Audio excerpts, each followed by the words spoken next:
Bien, queridos hermanos, es un gusto, un placer poderles acompañar nuevamente este día viernes para poder hacer un pequeño repaso de lo que ha sido la lección número 7 de esta semana, la ley y la gracia. Vamos a tener una palabra de oración para poder comenzar con el repaso de la lección. Oremos. Eterno Dios y buen Padre que estás en los cielos, te agradecemos nuevamente por esta linda oportunidad que nos das de poder dirigirnos a nuestros hermanos y de manera muy especial a los maestros, que son aquellos que han de estar frente a los alumnos y han de transmitirles el mensaje que tú nos has dado durante esta semana. Así que dales una lengua de sabio, dale sabiduría, y en este momento también, Señor, suplicamos pues la dirección de tu Santo Espíritu. En el nombre de Jesús te lo rogamos todo. Amén. Bien, entonces bienvenidos nuevamente al repaso de la lección número 7, la ley y la gracia. Y vamos a entrar en detalle de lo que ha sido la lección de esta semana. Como ustedes pueden ver ahí, la lección ha sido, decíamos, la ley y la gracia. Y esto, hablar acerca de la ley y la gracia, en realidad, déjenme decirles que es un tema bastante interesante, pero que se ha prestado para mucha controversia, ya que sabemos que algunos creen que la ley y la gracia son incompatibles. Presentan como que la ley y la gracia son antagónicos, contrarios. Pero lo que nosotros veremos a la luz de la Biblia y del espíritu de profecía en esta hora, veremos que la ley y la gracia en realidad son un complemento, van unidas como lo presenta, decíamos, la palabra de Dios.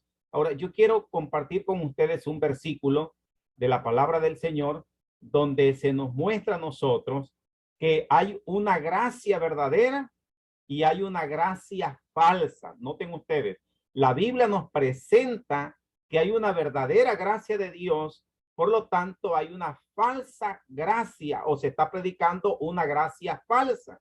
Dice el apóstol Pablo que en el primera de Pedro capítulo 5 y en el versículo número 12 dice: por conducto de Silvano, a quien tengo por hermano fiel, os he escrito brevemente, amonestándoos y testificando que esta es, dice, la verdadera gracia de Dios en la cual estáis. Es decir, que por ende uno debe de entender que había una falsificación de la gracia.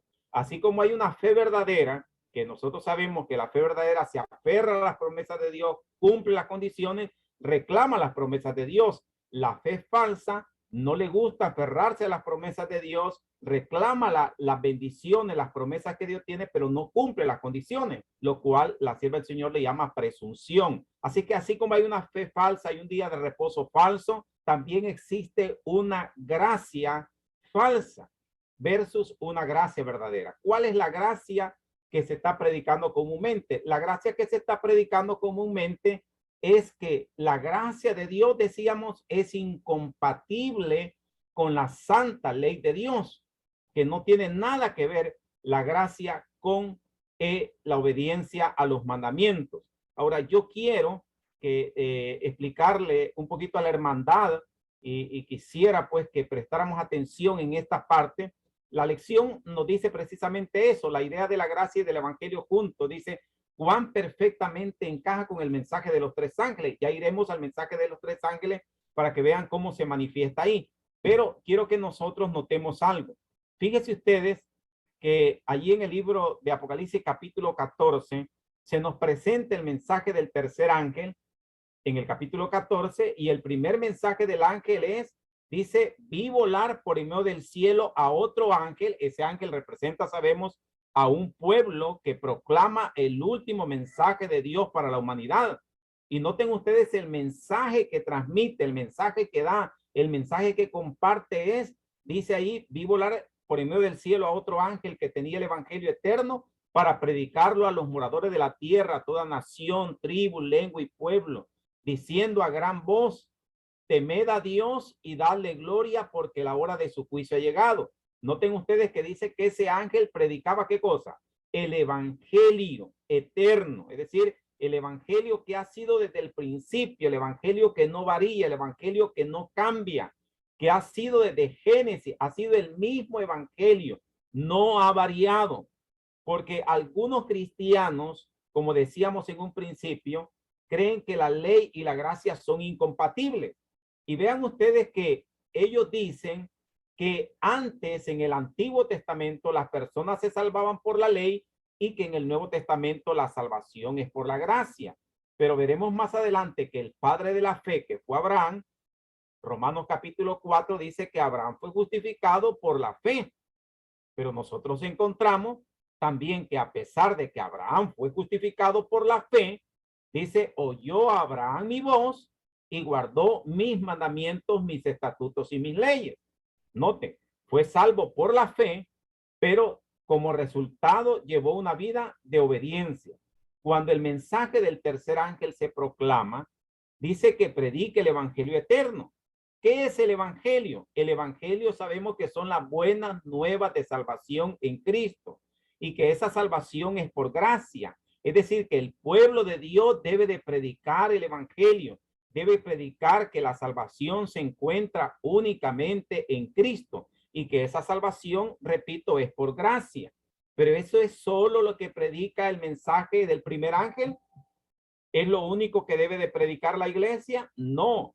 El primer ángel en su primer mensaje también hace un llamado a la humanidad diciéndole teman a Dios. Noten, predica el evangelio, la salvación en Cristo, pero también hace un llamado a temer a Dios. ¿Y qué es temer a Dios, mis queridos hermanos? Lo que ustedes ya conocen. Temer a Dios es obedecerle. Allí en Eclesiastés capítulo 12, verso 13 dice, el fin de todo discurso oído es este, teme a Dios y guarda sus mandamientos. El temer a Dios está relacionado con sus mandamientos. Otros versículos más que también nos ayudan, por ejemplo, Salmo 112, verso 1, dice, aleluya, bienaventurado el hombre que teme a Jehová y en sus mandamientos se deleita.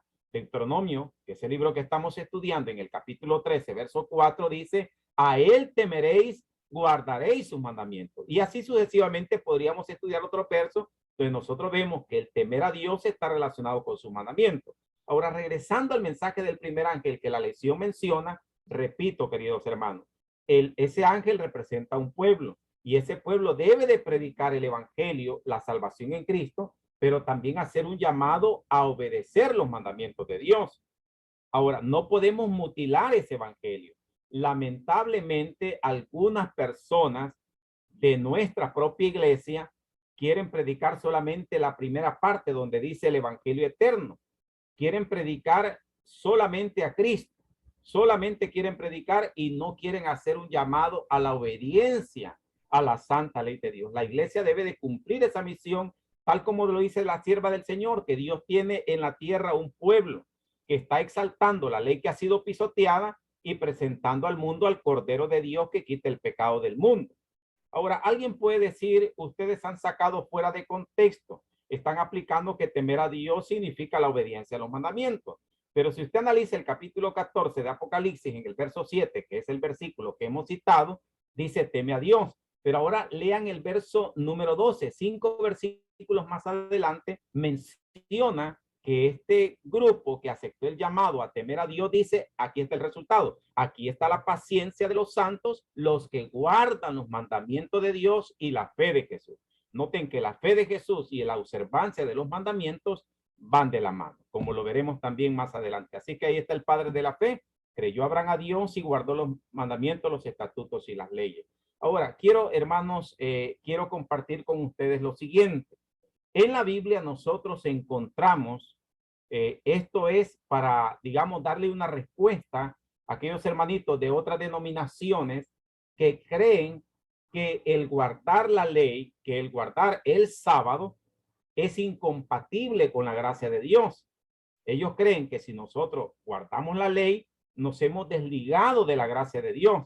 Pero noten ustedes que en la Biblia encontramos el caso de personas en el Nuevo Testamento que estaban en la gracia de Dios y que estaban guardando la santa ley, especialmente el día sábado. Noten ustedes en el libro de Hechos de los Apóstoles, en el capítulo número 13, versículo 13 en adelante, dice lo siguiente. Habiendo zarpado de Pafos, Pablo y sus compañeros arribaron a Perge de Panfilia, pero Juan apartándose de ellos volvió a Jerusalén y ellos andaban viajando. En el verso 14 dice que llegaron a Perge, llegaron a Antioquía de Pisidia y entraron en la sinagoga un día de reposo, es decir, un día sábado. Llegaron a la sinagoga, se sentaron como unos oyentes. Ahí estaban disfrutando de la predicación, ese culto divino de día sábado por la mañana. En el versículo 15 dice que después de la lectura de la ley y los profetas, los principales de la sinagoga mandaron a decirle: varones, hermanos, si tenéis alguna palabra de exhortación para el pueblo, hablad. Es decir, que los invitaron a predicar ese día sábado que ellos estaban ahí. Y entonces ustedes pueden leer el resto, donde el apóstol Pablo se levanta, predica y comienza a dar un mensaje muy interesante. Pero vayamos al final del culto divino de ese día sábado que estaban reunidos los discípulos. Dice en el verso 42, cuando salieron ellos de la sinagoga de los judíos, los gentiles, noten que ahí estaban también reunidos los gentiles, le rogaron que el siguiente día de reposo les hablasen de estas cosas. Ahora viene el versículo que nos atañe en esta mañana en relación a la gracia y a la ley. Noten el versículo 43. Despedida la congregación, recuerden que era día sábado. Despedida la congregación, muchos de los judíos y de los prosélitos piadosos siguieron a Pablo y a Bernabé, quienes hablándoles, ¿qué cosa dice? Les persuadían a que perseveraran en la gracia de Dios. ¿Cuál es el llamado que le hizo Pablo y Bernabé a estas personas que estaban reunidas en día sábado? ¿Cuál fue el llamado que le hizo Pablo y Bernabé a estas personas que estaban guardando el sábado? El llamado fue, la exhortación fue a que perseveraran ¿en qué cosa? En la gracia de Dios. Pregunto, ¿ellos estaban guardando el sábado? Sí. Y el apóstol Pablo le dice, perseveren en la gracia de Dios. ¿Qué es perseverar? Es mantenerse, es continuar. Él les dice, manténganse en la gracia de Dios. Ahora, vean ustedes, yo no le puedo hacer un llamado a alguien a permanecer casado si no está casado. No le puedo decir continúe en la iglesia si no está en la iglesia. Si él les dice manténganse en la gracia de Dios, perseveren en la gracia de Dios, continúen en la gracia de Dios, es porque ya estaban o no estaban en la gracia. Era porque estaban en la gracia. ¿Y qué día estaban guardando? Estaban guardando el sábado. Entonces, noten ustedes, en la Biblia tenemos ejemplos de personas que guardaban el sábado y estaban en la gracia, lo cual nos indica que la ley, la observancia de la ley y la gracia no son incompatibles, no son antagónicas, sino que se pueden ir juntas ambos. De hecho, van juntas, son inseparables. Vamos a pasar a lo que nos dice la lección, por ejemplo, en el día lunes. Vean ustedes qué interesante es esto. Dice la lección que el éxodo de Egipto es el gran símbolo de gracia, porque Dios salvó a los israelitas de la esclavitud. ¿Y qué mérito habían hecho ellos para que Dios los libertara? ¿Merecían ellos que Dios los libertara? No. Se les demandó estricta obediencia, y aquí hay un punto bien importante, mis queridos hermanos. Un punto demasiado importante, vital, para que nosotros comprendamos la relación entre la ley y la gracia y cómo se aplica la observancia de la ley antes de venir a Cristo y una vez después que hemos recibido a Cristo. Vean, vamos a tratarlo de explicar de esta manera. Noten, ahí tenemos el caso en la lección del día lunes que dice que el éxodo de Egipto, el gran símbolo de la gracia. Dice que los israelitas no tenían ningún mérito propio para haber sido libertados de Egipto. ¿A qué equivale eso en nuestra experiencia cristiana, mi hermano? Cuando nosotros somos llamados de las tinieblas, cuando nosotros somos llamados del mundo, ¿qué mérito tenía? ¿Estaba nuestra vida en armonía con la santa ley de Dios? No. Los israelitas tampoco. Dios de hecho los llamó y los llevó al monte Sinaí y ahí les entregó su santa ley, pero primero los había libertado, primero los había redimido, primero los había salvado. ¿Por qué? Por pura gracia. Noten esto, ellos no, antes de venir a Cristo, necesitaban guardar perfectamente la ley de Dios. No, no les dijo Dios, miren, tienen que guardar perfectamente mi santa ley y entonces yo lo voy a sacar de Egipto. No. Lo mismo sucede en la vida cristiana nuestra. Cuando venimos a Cristo, ¿cómo venimos? Venimos como el hijo pródigo vino a la casa del Padre sin ningún mérito. Venimos como la mujer pecadora, arrepentidos nada más. Un corazón contrito y humillado no desprecias tú. Es ahí cuando Dios nos llama y nos dice, venid luego, dice Jehová, y estemos a cuenta. Si vuestros pecados fueren como la grana, como la nieve serán emblanquecidos. Entonces no necesitamos para que Cristo nos acepte tener una vida en armonía con la santa ley. Este punto es importante, porque veremos cuál es lo que nosotros encontramos luego de esto. Aquí está ejemplificado, lo he puesto aquí. Cuando nosotros venimos a la cruz de Cristo, que representa, cuando nosotros reconocemos a Cristo como nuestro Salvador, Dios lo que necesita nada más es un corazón humillado, un corazón que reconozca que necesita de la gracia, que necesita del perdón de Dios. Es cuando Dios también, Jesús nos dice, venid a mí los que estáis trabajados y cargados, que yo os haré descansar. Entonces, ahora venimos a Cristo, pero una vez nosotros estamos en Cristo, y comenzamos a caminar en la vida cristiana basando nuestra vida en lo que Dios ha revelado en su palabra, pregunto, ¿ahora se le demanda al cristiano que camine en obediencia una vez que ha venido a Cristo? Por supuesto, teníamos el caso acá de la mujer adúltera. ¿Cómo vino a Cristo? Trayendo todos sus pecados. Y Cristo, que le dijo, mujer, ¿dónde están los que te condenan? Ni yo te condeno. Allí está la gracia, allí está el perdón, allí está la justificación. Pero una vez que la perdonó, mi hermano, una vez que la perdonó, ¿qué fue lo que le dijo? Vete y no peques más. ¿Y qué es pecado? Transgresión a la ley. O sea, le dijo, ahora de aquí en adelante, ahora que ya está redimida, ahora que ya estás perdonada, ahora que ya estás salvada, vete y no sigas transgrediendo la ley de Dios. Pregunto, una vez que Cristo ha perdonado a la persona, antes de venir, no necesitaba estar en armonía con la ley. Cristo lo aceptó así tal como es, como dice nuestro himno, tal como soy de pecador. Vino a los pies de Cristo, pero ahora, como ha nacido de nuevo y camina en la senda de justicia, ahora Dios le demanda ¿qué cosa? Obediencia. Pero ¿cómo es que Dios demanda obediencia? ¿Será que el hombre por sí mismo puede obedecer? No, el hombre por sí mismo no puede obedecer. Por eso es que este versículo, mi hermano, es de vital importancia. Si quieren, no anote los demás versículos, pero anote por favor Romanos 1:5. Noten, Romanos 1:5 es la clave para comprender cómo es que opera la obediencia y la gracia. Dice así, Romanos 1:5, por quien tenemos redención del pecado, dice el versículo completo, hablando de Cristo, y por quien recibimos, ¿qué cosa? La gracia. La gracia la recibimos de Cristo por lo que Él hizo por nosotros. Recibimos la gracia y el apostolado, ¿para qué cosa? Para la obediencia. ¿Para qué Dios nos da la gracia? Para la obediencia. Esa es la gracia verdadera. La gracia verdadera me es dada ¿para qué? Para obedecer. La gracia falsa es aquella gracia estéril. La gracia estéril es la que predican muchos que dicen que eres salvo por gracia y ya no necesitas obedecer la ley. Esa es una falsa gracia, una gracia estéril. No se le puede llamar gracia verdadera. De hecho, no es gracia. Pero la gracia que viene de Dios me capacita, mis queridos hermanos, ¿para qué cosa? Para la obediencia. Yo, sin la gracia de Dios, ¿puedo obedecer la ley de Dios? No puedo.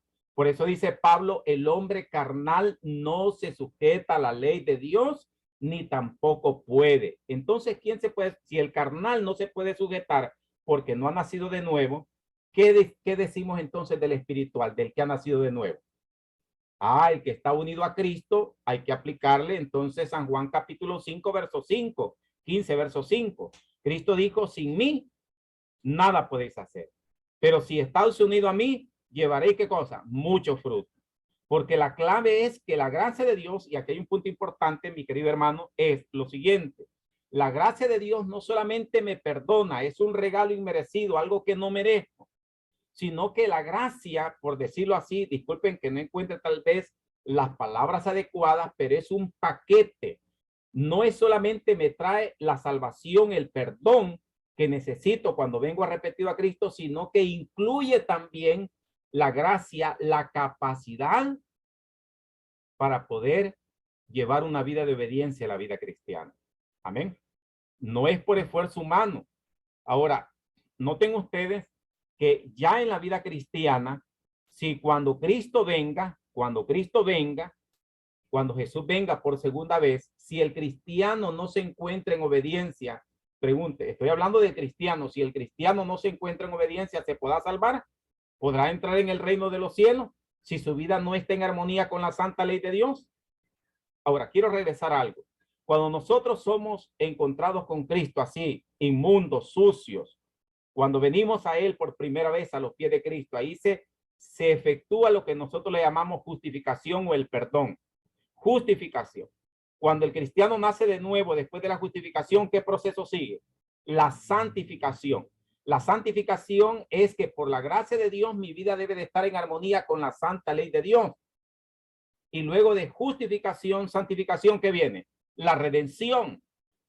Para la redención, yo por la gracia de Dios necesito haber vivido una vida de santidad, porque sin santidad nadie verá al Señor. Y santidad es que mi vida esté en armonía con la santa ley de Dios. Ahora, vean ustedes, esto lo digo por algunos predicadores, inclusive nuestros, que dicen que no es necesario guardar la ley de Dios, que la ley de Dios no tiene nada que ver con la salvación. Pero noten lo que dice el libro de Apocalipsis.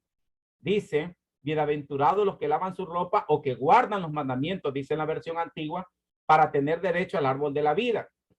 Pero dice en el verso 15, mas los perros estarán fuera, los hechiceros, los fornicarios, que es el séptimo mandamiento, los homicidas, que es el sexto mandamiento, los idólatras, que es el segundo mandamiento, y todo aquel que ama y hace mentira, que es el noveno mandamiento. Para poder entrar a la santa ciudad, para tener derecho al árbol de la vida, debo de haber permitido que la gracia de Dios moldee mi vida en armonía con la santa ley y así poder entrar al reino de los cielos. Pero no son contrarios. Pero vean ustedes este evangelista lo que dijo. Uno de los evangelistas nuestros dijo así: vamos a hablar, dijo él, sobre los 10 mandamientos. No hay salvación en obedecer los mandamientos. Claro, cuando uno viene a Cristo, lógicamente no necesita que su vida esté en armonía con la ley de Dios. Pero luego hace una declaración que sí es polémica. Luego dice, no hay perdición en no obedecer los mandamientos. Y esto es bien peligroso, tan peligroso como la postura evangélica que quiere anular la ley de Dios. Porque predicarle a los cristianos y decirles no hay perdición en no obedecer los mandamientos es bien peligroso. Sobre todo cuando se dirige a hermanos de iglesia. Está bien, mi querido hermano, quiero también mencionar esto, que hay evangelistas nuestros que le están predicando a los hermanos de la iglesia, a los miembros de la iglesia, a los miembros del remanente, les están predicando como que ellos van a venir a Cristo antes de su experiencia cristiana. Les están predicando que la salvación solamente es por gracia y que no tienes que obedecer la ley, como que si no hubiesen venido a Cristo.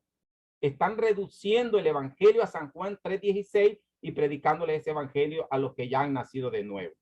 Bueno, quiero contestar a lo que dijo ese evangelista con lo que dice la sierva del Señor. Noten lo que dice la sierva del Señor en el libro Fe y Obras.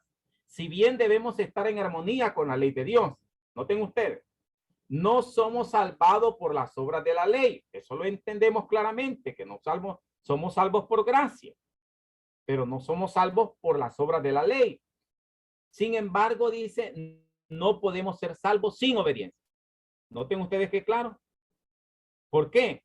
Porque somos salvos por gracia y la gracia misma me capacita para llevar una vida de obediencia. Si yo digo haber sido salvado por Cristo por gracia, esa gracia se va a manifestar en frutos de obediencia.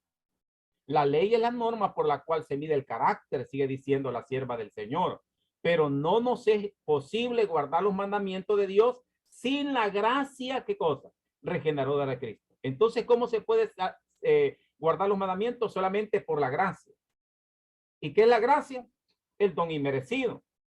Ahora, quiero así rápidamente, porque el tiempo no nos da, pero la fe, aquí hay otro elemento, la fe y la gracia están relacionadas, ¿sí o no? Dice el apóstol Pablo que somos salvos por gracia por medio de la fe. La fe está, no tengo el tiempo, está muy relacionada con la gracia, pero ambas cosas se complementan y eso es lo que produce en nosotros una vida de obediencia. Noten lo que sigue diciendo, solo Jesús puede limpiarnos de todo pecado. Él no nos salva mediante la ley, pero tampoco nos salvará. Aquí le está hablando a los que ya nacieron de nuevo. Tampoco nos salvará en desobediencia a la ley, pero también a las personas. Si una persona, lógicamente, en transgresión, antes de venir a Cristo o ya ha venido a Cristo y está en pecado, El pecado no se levantará por segunda vez si no entrará al reino de los cielos. Carne y sangre no eran el reino de los cielos. Debe de haber nacido de nuevo. Ahora vea la forma incorrecta como se presenta el evangelio. La fe incorrecta es esta. La fe en Cristo que salva el alma no es la que muchos presentan. Cree es su pregón. Solo cree en Cristo y serás salvo. Es el evangelio que usualmente se predica. Es lo único que necesitas hacer. Pero ¿cuál es la forma correcta? Vamos a la fe verdadera. La fe verdadera, cuando se presenta la fe verdadera, a la vez que confía enteramente en Cristo para la salvación, conducirá, y oiga hermano, esto le choca a muchos actualmente. Esto no le gusta a muchos actualmente. Cuando dice que la verdadera fe me conducirá a la perfecta conformidad con la ley de Dios. Y lastimosamente a veces queremos medir si la ley se puede observar perfectamente tomando como parámetro quizás mi experiencia personal. Yo no debo de tomar como experiencia, como una prueba de si la ley se puede guardar o no, mi experiencia personal. No, yo no la puedo medir por eso. Yo debo de medir si la ley se puede guardar porque Dios dice que se puede guardar. Y si Dios dice que se puede guardar, es porque se puede guardar y porque Él me va a dar la capacidad, que es su gracia, para poder obedecer la ley de Dios. Y yo no puedo tampoco testificar y decir, hermanos, miren, yo guardo la ley de Dios. Porque el libro de Job dice, si yo me declaro íntegro, en ese mismo momento me transformo en un impío. Que los demás testifiquen acerca de mi santidad, no yo mismo hacer alarde de mi santidad, me explico.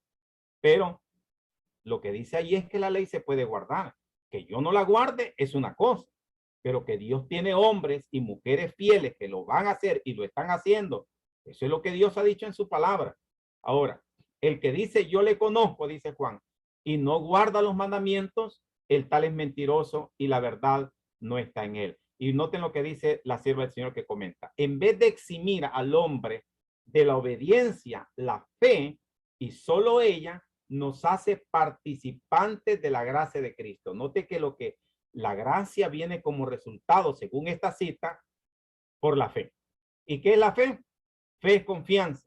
Y confianza habla de una relación con Cristo. En la medida en que mi relación esté bien con Cristo, entonces yo voy a tener la gracia suficiente para poder observar los mandamientos de Dios, la gracia de Cristo, y esa nos capacita, dice ella, para obedecer. Otras citas más, mis queridos hermanos, antes de ir concluyendo. El que está procurando llegar a ser santo mediante sus esfuerzos por observar la ley, noten, no podemos observar los mandamientos por nuestro propio esfuerzo. ¿Necesitamos qué cosa? La gracia de Dios. Pero también aquí hay otro punto importante. Digamos, el mandamiento del sábado. ¿Dios ha prometido darme gracia para guardar su ley? Sí, pero Dios no me va a cerrar el negocio en sábado. ¿Quién tiene que tomar la decisión de cerrar el negocio en sábado? Yo debo de tomar la decisión y Dios me dará la capacidad de que esa decisión sea firme. Dios lo que necesita es que yo tenga la voluntad de serle fiel y Él me dará la fuerza de voluntad, es decir, la capacidad para poder llegar a realizar lo que me he propuesto. Luego dice, solo la gracia de Cristo por medio de la fe puede hacernos santos. El error opuesto y no menos peligroso consiste en sostener que la fe en Cristo exime a los hombres de guardar la ley de Dios. Paso a la cita de abajo. No ganamos la salvación por nuestra obediencia, porque la salvación es un don gratuito de Dios que se recibe por la fe, pero la obediencia es el fruto de la fe. Otra cita, solamente lo que esté en amarillo. Dice aquí, Jesús atestiguó su carácter inalterable y demostró que con su gracia, noten ustedes, se puede obedecer perfectamente. Todo hijo e hija de Adán puede obedecer perfectamente. ¿Solamente con qué? Con la gracia de Dios. Ahora me llama la atención que muchos evangelistas nuestros no creen que se pueda guardar la ley perfectamente. Y vuelvo a repetir, no debe de ser medida la observancia de la ley por mi experiencia personal, sino por lo que Dios declara. Ahora vean esto. Muchos de nuestros evangelistas que tanto predican a Cristo, que exaltan a Cristo, que hablan de una vida de fe y de lo otro, pero al final terminan diciendo que la ley no se puede obedecer. Ellos que tanto hablan del poder de Cristo, que hablan mucho del poder de la oración, se les olvida quizá a estos grandes evangelistas nuestros el versículo que dice, todo lo puedo en Cristo que me fortalece. Y entonces, ¿qué hacen con ese versículo? Minimizan la gracia de Dios. O sea, si está diciendo que la ley de Dios no se puede obedecer, están minimizando el poder de la gracia de Dios. Están rebajando a un nivel mínimo la gracia de Dios, que la gracia de Dios también es poder. Pero bueno, así son nuestros grandes evangelistas, algunos de ellos y de los más famosos. Dice, no se elige a ningún hijo o hija de Adán para que sea salvo si desobedece a la ley. Son elegidos para santificación mediante la obediencia a la verdad. Luego otra cita más. Esa preciosa gracia ofrecida a los hombres por medio de la sangre del Salvador establece la ley de Dios. Desde la caída del hombre, el gobierno moral de Dios y su gracia son ¿qué cosa? Inseparables. Escuché a un comentarista de la lección que decía que la ley de Dios es una cosa y la gracia de Dios es otra cosa. No, mi hermano. No, mi hermano. Son inseparables. Están unidas. Una es resultado de la otra. La obediencia a la ley es un resultado de ¿qué? De la gracia. Y si yo predico que no se pueden obedecer los mandamientos, estoy desligando la gracia de la obediencia a los mandamientos. Estoy predicando una gracia falsa. Vean esta. ¿Cuál es nuestra parte? Y con esto voy a concluir. ¿Cuál es nuestra parte? Me gustó esto, ¿sabes? Ante los creyentes se presenta la maravillosa posibilidad de llegar a ser semejantes a Cristo. Obedientes a todos los principios de la ley de Dios. Noten, obediente a todos los principios. Ya dijimos que eso se logra solo ¿por qué? Solo por la gracia.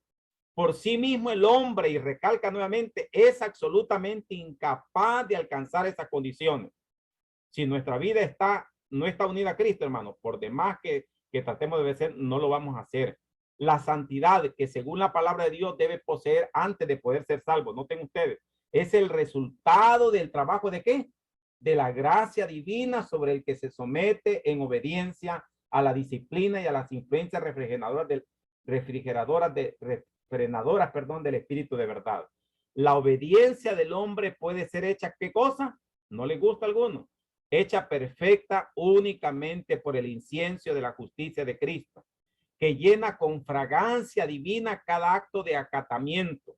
La parte que le toca, ¿qué parte le toca a usted, mi hermano? La parte que le toca a cada cristiano es perseverar en la lucha por vencer cada falta. Constantemente debe de ¿qué cosa? ¿Cuál es esa lucha? Orar al Salvador para que sane la dolencia de su alma enferma por el pecado. El hombre no tiene sabiduría y la fuerza para vencer. ¿Cuál es mi lucha?